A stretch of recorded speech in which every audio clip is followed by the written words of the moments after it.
Morning बेटे, आज हम लोग 6 का चैप्टर जो है न्यू क्वेश्चंस एंड आइडियाज के बारे में पढ़ेंगे।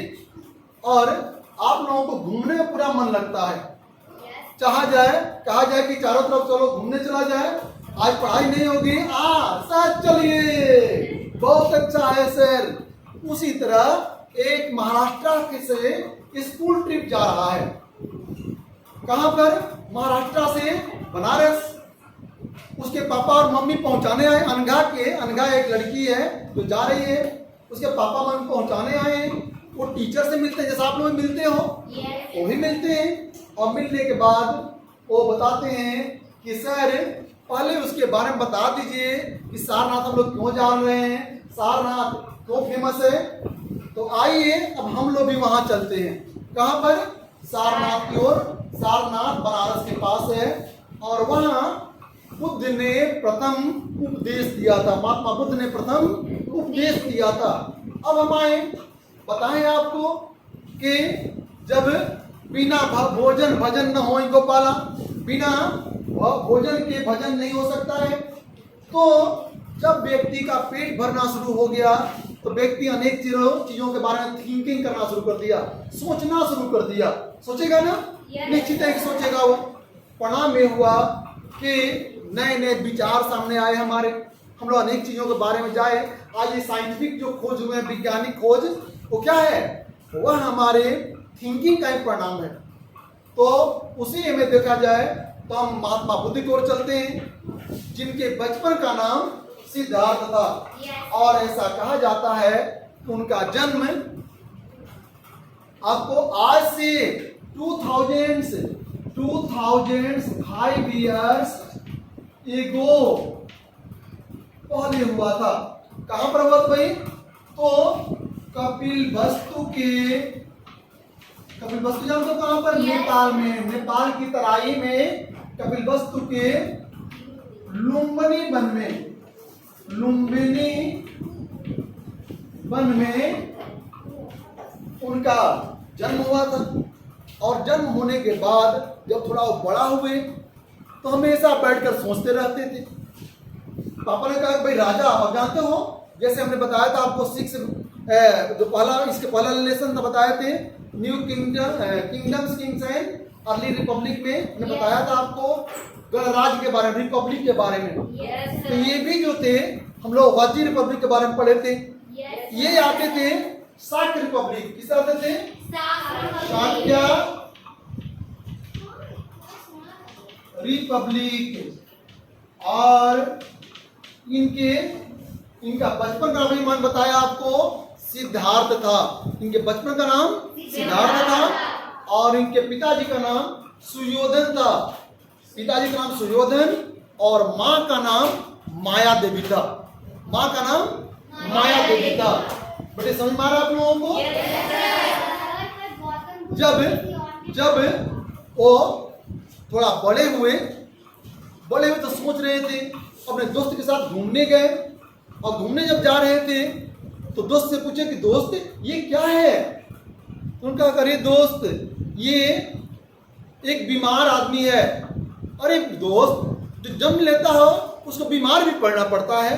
हाँ दोस्त, जो जन्म लेता है बीमार भी पड़ना पड़ता है। अच्छा। सोचने लगे अरे यार कितना दुख है। फिर देख रहे हैं एक दिन कि एक बूढ़ा व्यक्ति ऐसे जा रहा है, ऐसे करते नहीं। तो कहे अरे दोस्त ये कौन है?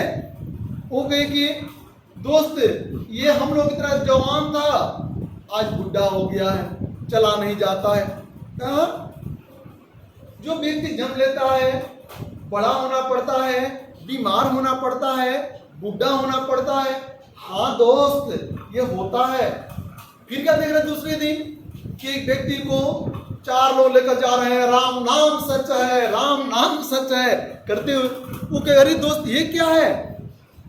हाँ वो व्यक्ति मर गया है। अब तो दोस्त जो जन्म लेता है बड़ा होता है, बीमार पड़ता है, बूढ़ा होता है, मर जाता है, मतलब जीवन में दुख ही दुख है। अगर और दुख का कारण क्या है भाई? तो हमारी इच्छाएं हैं। अब जैसे मान लो आप भी लो हो, आपके पापा जो हैं अगर क्या कर रहे हैं, पापा से कुछ मांगे और पापा ने नहीं दिया, तब क्या करोगे भाई? आप दुखी होते हो ना, आप दुखी हो जाते हो नहीं?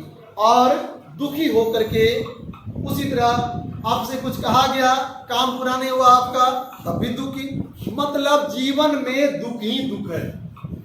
और दुख के कारण क्या है? इच्छाएं, आवश्यकताएं, और इस दुख से हम कैसे निपट सकते हैं, इस तरह की बातें जो हैं कौन? महात्मा बुद्ध सोच रहे थे। इन्होंने सोचा, पापा ने उनके, भाई क्यों नहीं इसके में शादी कर दें। अब पहले जानते हो क्या होता था, बचपन में शादी हो जाती थी। उनकी भी शादी हो गई बचपन में ही। एक लड़की थी जिसका नाम था यशोधरा। क्या नाम था? यशोधरा नामक लड़की से उनकी शादी हो गई। बहुत सुंदर थी। उनसे एक लड़का भी पैदा हुआ जिसका नाम था राहुल। और एक दिन सोचते सोचते रात्रि में, 12वें रात्रि में निकल गए घर से। कौन? महात्मा बुद्ध, सिद्धार्थ घर से निकल गए और जाकर साधु का वेश धारण कर लिए, संत बन गए और दर दर की खाक छाने इधर से उधर जा रहे हैं नहीं, लेकिन कहीं पर उनको ज्ञान की प्राप्ति नहीं हुई। अंतोगत्वा वो जो है, और इधर उनकी पत्नी जो है यशोधरा कर रही है, आओ हो बनवासी, अब गृहभार सह नहीं सकती, देव तुम्हारी दासी, आओ हो बनवासी। नहीं, राहुल पलकर जैसे तैसे लगा तो प्रश्न कुछ ऐसे करने, हम अबोध उतर दूं कैसे, वह मेरा विश्वासी, आवो हो बनवासी, आए बनवासी तुम आ जाओ। लेकिन नहीं, उनको तो ज्ञान की प्राप्ति करनी थी। अंतोगत्वा वो कहाँ आए? कहाँ पर आए? बिहार के बोध गया में, और वहां पर पीपल पेड़ के नीचे लगे तपस्या करने।